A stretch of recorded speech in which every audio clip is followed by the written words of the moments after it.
Hi guys, so we're here with our feature for the week, Samuel Perry-Falvey. You want to say hi, Sam? Hey everyone, it's good to be here. So Sam's here to answer your questions from the Q&A on the feature for the week. So we're just going to kick things off with the first one from Rob Matthews, just asking how you got into filming. Um, I got into filming from my best mate at college, really.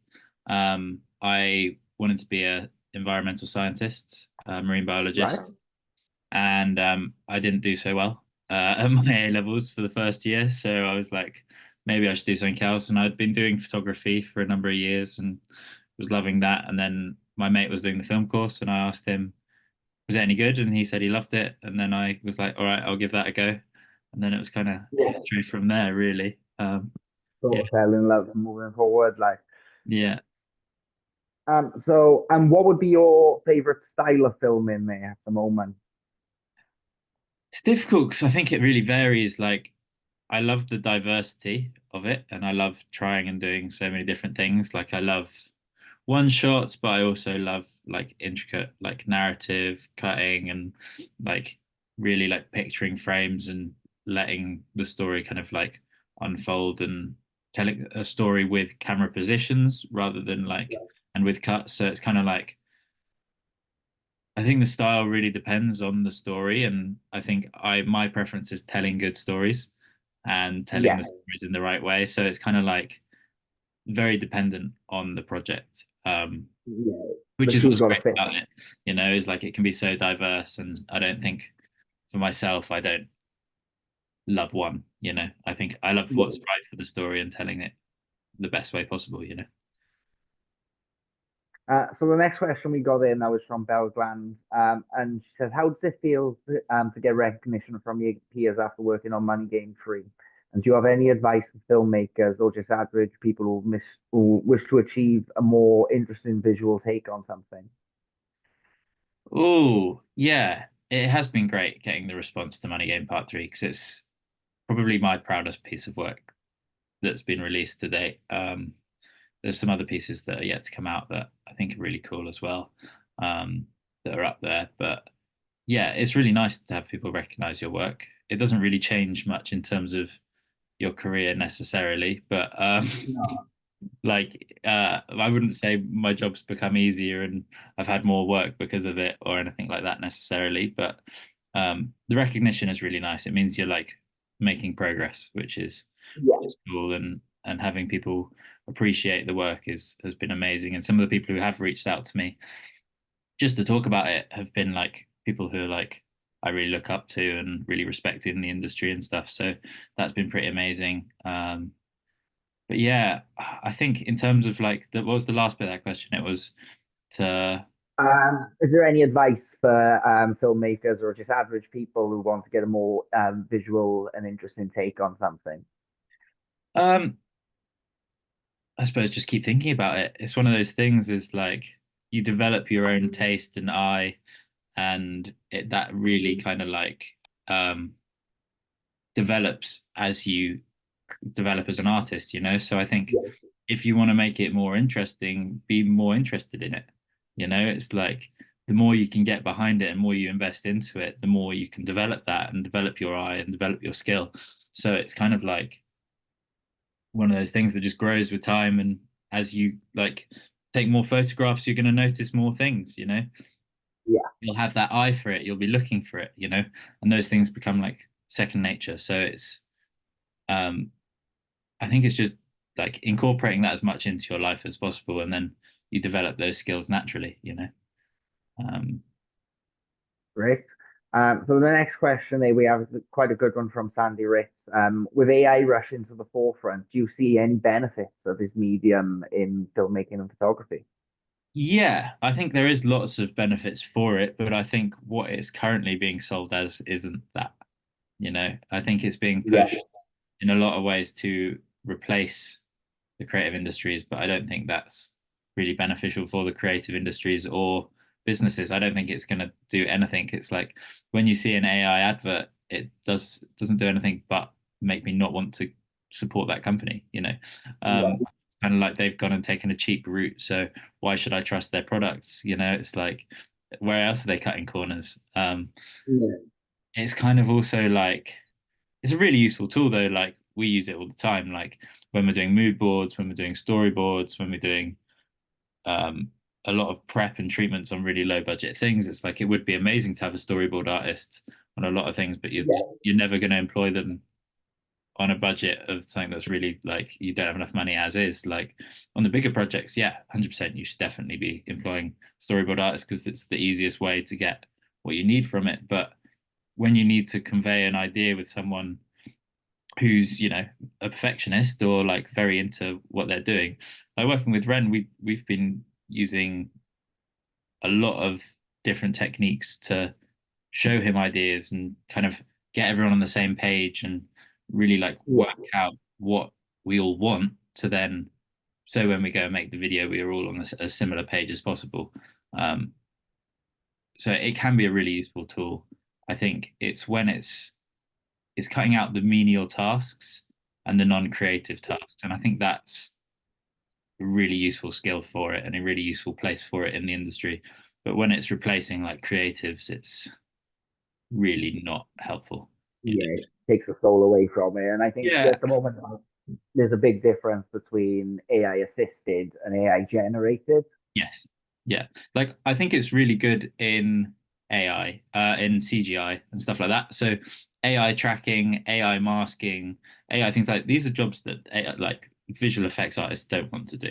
They take a very Yeah. long amount of time. It's not the best parts of it. It's what you want is to have a CGI artist be able to use AI so they can spend more time on making the actual image good. Yeah. It's like actually means you can get more out of your time as a creative and actually creating. So I think at moments like that, it's really beneficial. But yeah. So the next question we've got is from Becca McDonald, and she asked, "How did it feel on being on stage for Power at for Secret Garden Party and Dead Wax?" Yeah, it was good. I think they're both very different experiences for me. Yeah. Secret Garden Party, I was well up for. I wasn't working at all that day. I was just having fun at a festival, and then to go do that and You share. look like you were having fun. Yeah, I was at yeah, the Secret Garden Party. You look like you were having a blast. yeah. To be able to share the stage with my mates and really go out and celebrate friend's first like proper performance in so long, and like to be there from being at like busking on the street to like 10 people and doing those first like busking videos for like Blind Eyed and Yeah. with Sam Tompkins and stuff. It was just like from that to be there with thousands of people, it's kind of just like, yeah, it was pretty amazing. That was kind of one of Look how far those. we come. Like, Yeah, we've got all these views on all these videos and stuff, but it's like until you've actually got the people there, it's really hard to kind of grasp that those are actually real people out there. yeah, It when you puts see the real scale of things. yeah, it puts it into perspective a bit, which is pretty amazing. And then with Dead Wax, I wasn't going to do it. Ren had told me he wanted me to do it, and then I was like, I'm not going to do it. I'm working. I'm too involved in trying to like make sure this video actually like happens. There were so many moving parts, and then we had just done the list of our time, and I was just there with him running around the boxes and stuff, and it just kind of felt like doing all the old videos again. So we were just Yeah, like it was just me and him running around in the chaos of it all, and it was just like it felt like such a blast from the past. And it was kind of like when he then was like, "Oh, you come up for power," I was like, oh, "You caught me at the moment where I can't I can't say no to that. I'm too in this the moment." And too, nostalgia is there. You're like, yeah, well, yeah, it's happening now. yeah. It was like yeah. If I didn't do that, then I'm not going to do it. So the energy was so right. So it was kind of like I couldn't. Yeah. But yeah, And then the next, sort of second part of the question there from Bethan, is who was your biggest influence in the filmmaking world? biggest influence in the filmmaking world. I don't think it's one artist. I think so many artists have influenced me, and I think I'm more Right. influenced by projects than by artists. I think there's pieces of work that really inspire me. Um, and I'm really bad with names. So, so does that come? Just like me. There's like a music video called by Jill called uh all of us or something. Right. The director of that, Christoph Brand, I can't remember his name, but that video and his videos always inspire me. Then in terms of films, I love like Victoria. I love Athena. I love Everything Everywhere All at Once. Yeah. I love Children of Men.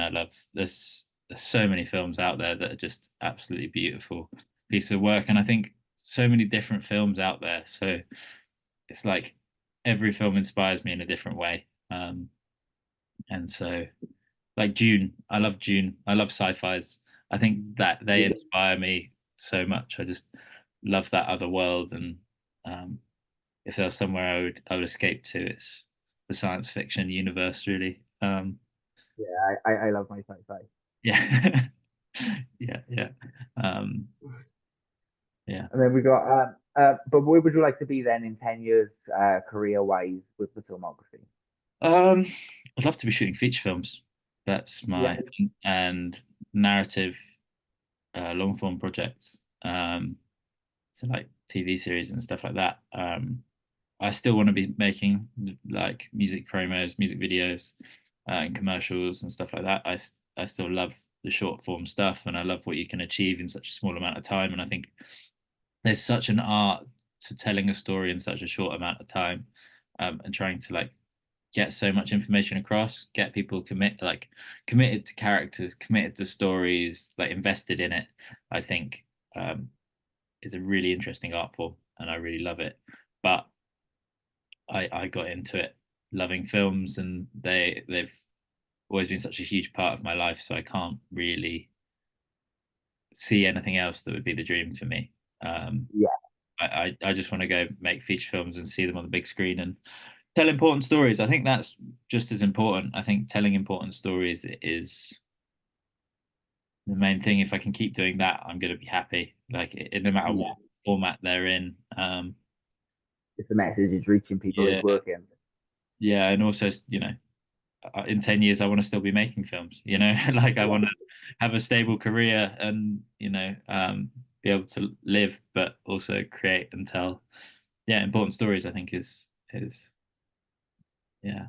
So, and the next question we've got is from Carol Watson, who asks, "What is the favorite musical piece you've worked on with Ren?" Favorite musical piece. Well, my favorite piece I've worked on with Ren has got to be Money Game Part 3, Yeah, or Money Game Part 1. Both for very different reasons, and both were amazing. Um, like Money Game Part 1, I think we achieved something pretty remarkable there, even more so than Money Game Part 3. Um, but Game Part 3, I think, is my best piece of work to date. yeah, And the process of that was it was the biggest video I'd worked on at the time. Put I put so much behind it, and we had such an amazing team that was so much bigger than previous projects, and it's the kind of project I want to be making now. Um, that's the kind of level I want to be doing and want to be stepping it up to there. So that for me really is kind of my like benchmark now for yeah, where I want to be, what I want to, you know, take it yeah. that level or higher, and it's inspired me a lot making that project. But yeah, the fact Money Game Part One's like completely live, complete one take. There was three of us. Josh was pulling focus and he didn't have a monitor. He was running around with him with Bo. Like the fact that we could only do it once with the oil being poured on him, the fact that there was just so many things that could have gone wrong. The fact Remain it's like freezing cold. Remain's got a bag on Yeah, his head, and this like for this one he couldn't see through that bag. He just had to know the guitar piece. Whereas like for part three, you could Charlie who was playing the piano could at least like see the piano. He could see yeah. what he was playing. So it's just like there's things we learned from it, but just the fact it was achieved was incredible. Um, Yeah. And then we got the next question from Jim Hales, who asks, what kind of video shoot do you want to do in the future? Sort of concepts and technology behind it. Um, yeah, I would love to do some virtual production stuff. I would love to do like all the LED screens and stuff. I think for the right project, that would be very cool. Yeah, Um, and I think there's a lot of things that are coming out that are quite interesting, but I think technology is the thing that interests me the least these days. Like, obviously, shooting on really nice lenses and things, I'd love to shoot on a set of Hawk vintage 74 anamorphic lenses, but like I think they're not the most important part. Like, we've been using incredible equipment for a while now in a lot of our productions and stuff. And I've got an Alexa 35 now and things. So it's like we're in a really strong position technology wise um, to create stuff. I just think for me, it's like what we're creating is really what excites me.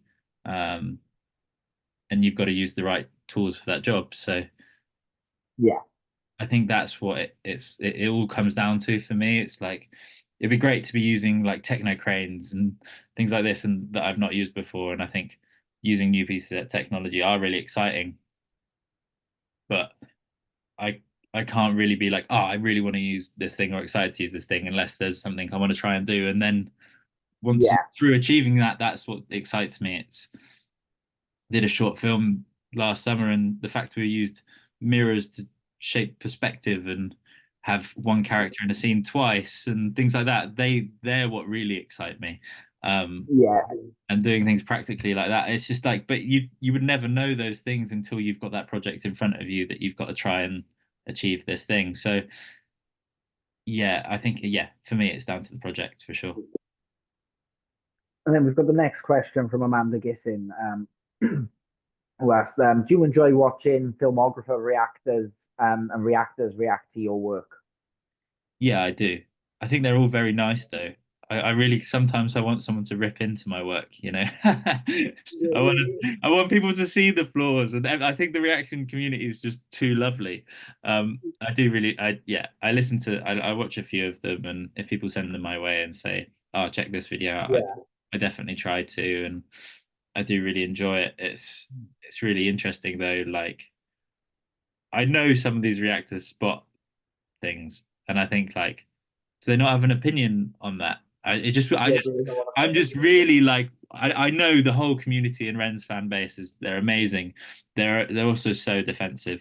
Like someone can't have an opinion about the videos without being attacked, yeah, and it's like I defend their opinions. They can slate me if they want to. I'm just happy for them to have an honest opinion.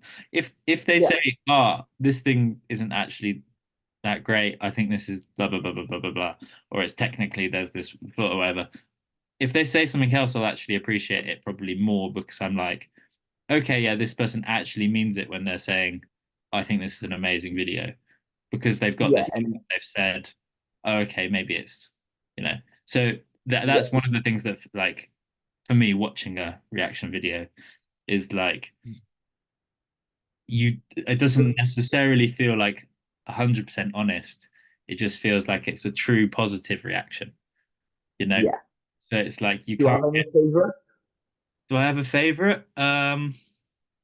Really depends what you're going for, doesn't it? Like if I want to hear something about like the breakdowns of actually like the song itself, and you've got like producer reactors and you've got like Knox doing all the lyric stuff like that no one Yeah, else can really compete with like the breakdowns of lyrics and no, stuff like that.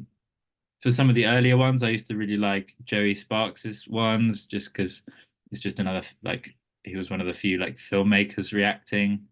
I yeah, do like the filmmaker reacts because it's like they're have an insight into it from my kind of world, but I still think they don't really react necessarily enough to that. They're still reacting to the music, still reacting to the piece as a whole, and it's like that's great because but there's so many other reactors really covering a lot of that. I think people can really delve into those aspects a little bit more. Yeah, So, you know, I think there's still space for me to get really excited by some reactions, and be like yeah, really like I always like pop a comment on if I do like a reaction video. I'll let them know. But yeah, I do watch. I watch them when I can. Um, yeah. when a video I comes, try to. yeah, I'll watch a couple. Like it's so Yeah, busy sometimes, doesn't it? And you dip out for a little bit, and then you're gonna find the time to get back in there. yeah. Um, so we've got the next question from Jane Cleedon, which asks, do you have any recommendations for like getting started in photography? What sort of gear you can buy, sort of with like Android devices, or is it better to jump straight to a camera? Well, I think it's more about your eye. If you're starting out, it's like taking photos, but being really like thoughtful of them Yeah, and really concentrate on how you're framing it, how you're using the zoom on your camera, how are you um, using color, and how are you exposing? Because even on a phone, you can expose. But I think the fact of having a camera, you have to put more thought into it. Even if it's a point and shoot camera, you have to choose to take that with you. You have to choose yeah, to take it out. You have to choose to zoom in and actually frame it, or take steps back, or step closer, or and really like think about your framing and think about where the light is and where you and the subject are, or what you're photographing is in relationship to each other. And when you start thinking about those things, you will get better. Um, yeah, I think people get caught up in the gear so regularly, but I didn't have a camera until like 2 years into my making videos and things like that. So it's kind of like, yeah, I think start doing with whatever you have available to yourself. Practice with your eye and thinking about it. And then once you've thought about it for a while, those 2 years later, you can probably get a better camera anyway because you've spent 2 years not spending the money on an intermediate camera, yeah, and just actually save up and get something, okay. But I think also some amazing cameras still there and available. Like if you got a Canon 5D Mark II, that camera is like 17, 18 years old now, but you can yeah. get amazing images for it and you can get them for like 200 quid. Like there's pocket change for what a camera it is, and What you getting? how much that changed the entire industry, and um, the photo and video capabilities of it are still great. Yeah, More like an A7S Mark II. Like we shot loads of videos on that camera back in the day, and it's a great camera, but it's not very much now. Um, no, and lenses are still probably more important than the camera as well. So I wouldn't push people to be like, oh yeah, you need to get this gear.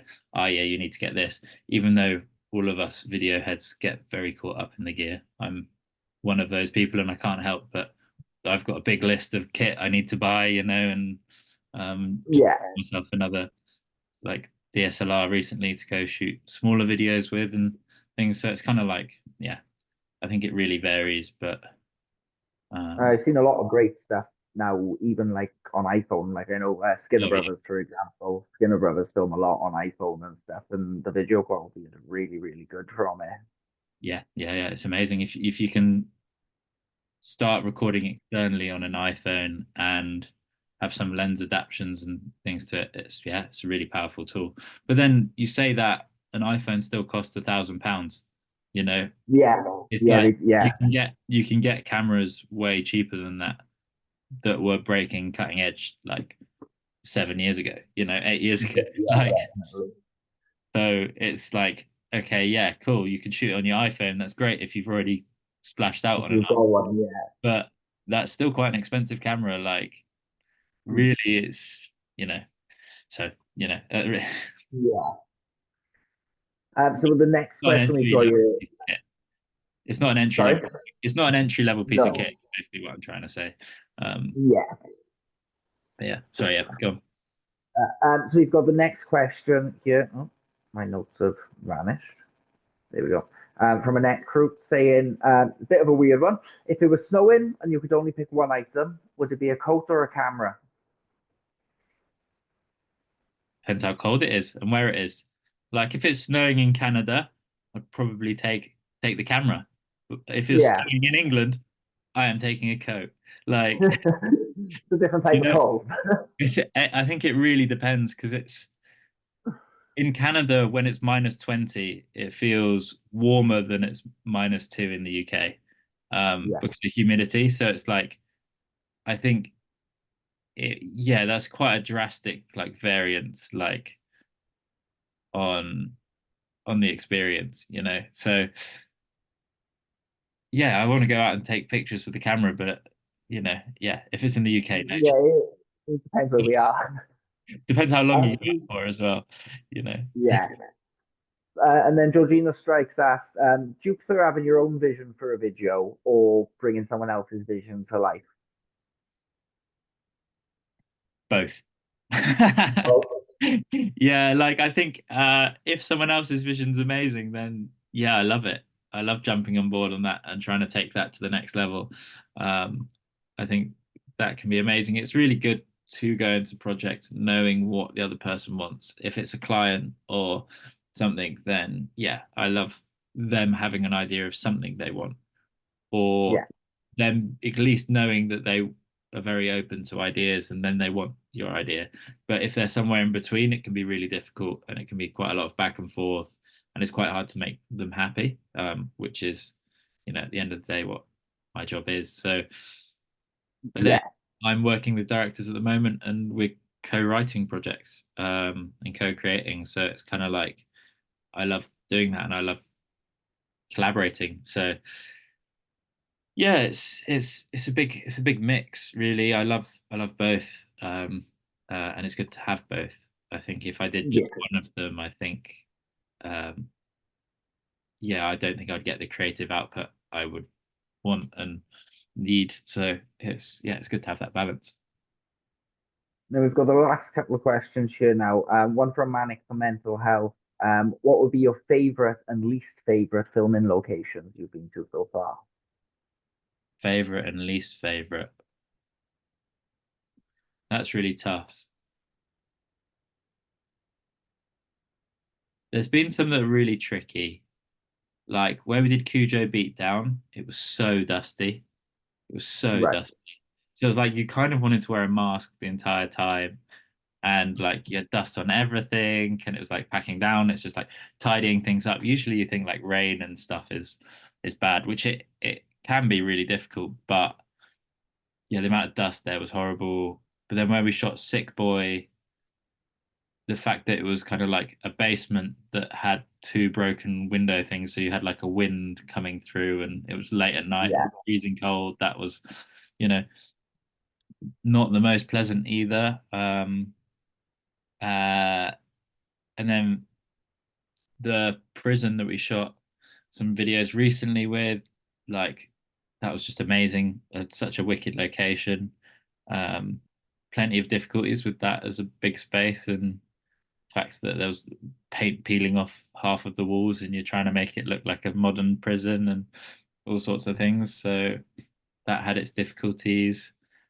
But yeah, sometimes the ones that are difficult are the most interesting and the most exciting. And yeah, um, I think that I I guess the bigger the enjoy the challenge. challenge. I enjoy the challenge of the difficult ones.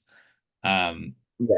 I also like the ease of a, you know, a house or something, you know, where I know how to like I can light it quite easily. It's on the ground floor and I don't have to rig something 4 floors up or, you know, there's plenty of things. Yeah. Yeah. So the next question then is, what do you enjoy doing yourself in your downtime? I'm really big in into my climbing. So I climb like 3, 4 times a week.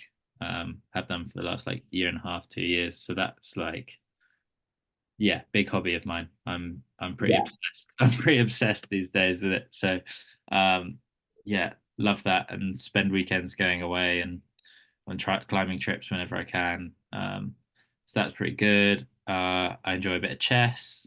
Um, I enjoy watching movies. Spending time with friends, Yeah. and my partner.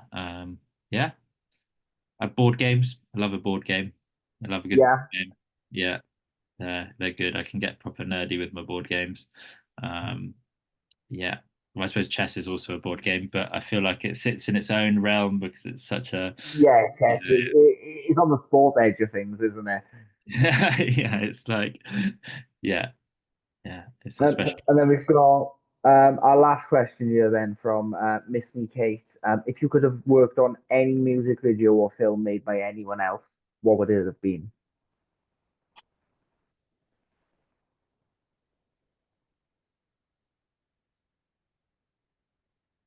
I think it would be Jill, all our words, all your words, the one I mentioned earlier on. Yeah, I just think it's a wicked video. Um, yeah, or any of Christoph's other videos.